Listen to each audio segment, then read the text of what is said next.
What is going on, everybody? My name is Shane, and as always, I hope you guys are having an amazing day so far. I know most of my audience doesn't know why I'm posting a video like this on my channel, but if you have a few minutes of your time, I'd like to tell you guys a story about an esport that I love. That, of course, being competitive NES Tetris. Yeah, that's right. If you guys have talked to me in person or in calls for more than 10 minutes, you know that I have an absolute obsession with NES Tetris. That obsession started 3 years ago when I was on Twitch and saw the finals of the 2017 Classic Tetris World Championships, a match between Alex Kerr and then reigning champion Jonas Neubauer. Jonas ended up winning that match as well as the entire tournament. Wanting to learn more about the tournament, I ended up looking it up and saw that this Jonas guy didn't win by luck. He was good. Really, really good. So much, in fact, that up until that point, with one exception, he had won every single Classic Tetris World Championship, including the very first one that started in 2010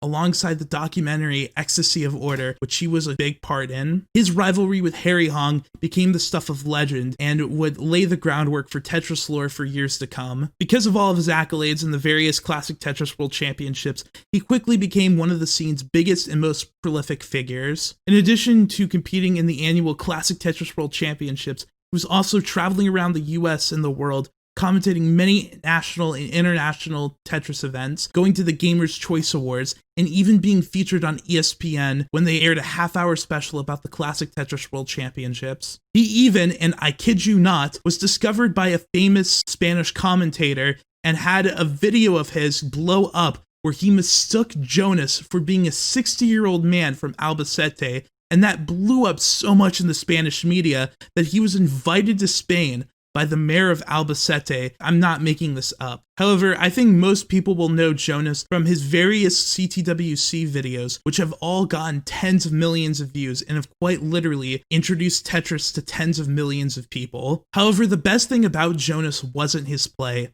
it was his personality. Jonas had this way of making people feel super welcome and inclusive, and truly made the Tetris community the wholesome thing that it is today. Jonas never had any sort of pretentiousness or elitism or any sort of gatekeeping that would separate himself from other players. He treated everyone with kindness and respect and truly made the Tetris community a super welcoming place. I don't think there's a single person in the Tetris community that hasn't been inspired some way by Jonas, whether it's watching all of his Tetris videos, seeing the Boom Tetris for Jeff video that started so many young players' careers, or watching his various Twitch streams, which became so prominent that he actually went full-time as a Twitch streamer, becoming the very first professional NES Tetris player. And it's why, with great sadness, I'm unfortunately have to tell you guys that on Tuesday, Jonas was out vacationing with his wife Heather when he suddenly collapsed and he never regained consciousness, and then Jonas passed away.